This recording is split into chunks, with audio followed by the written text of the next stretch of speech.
శివాలయంలో మీకు వెంటనే అనుగ్రహం కలగాలి అని అనుకుంటే మీరు వెళ్ళిన దాంట్లో ఒక్క నిమిషం వృధా కాకుండా పరిపూర్ణంగా శివానుగ్రహం పొందాలి అనుకుంటే ఎలా బయలుదేరాలో చెప్పింది శాస్త్రం.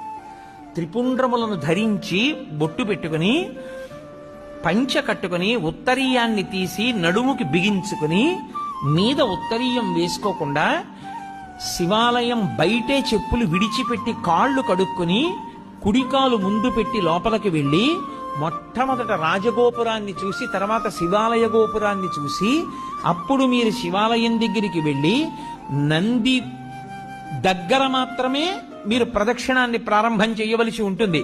కాబట్టి నందీశ్వరుడి దగ్గర ప్రదక్షిణాన్ని ప్రారంభం చేసి వెళ్ళేటప్పుడు దేవాలయంలో మహామంటపము, అర్ధమంటపము, ముఖమంటపము అని 3 మంటపాలు ఉంటాయి. ఈ 3 మంటపాలు దేనికి గుర్తు అంటే స్థూల సూక్ష్మ కారణ శరీరములకు గుర్తు.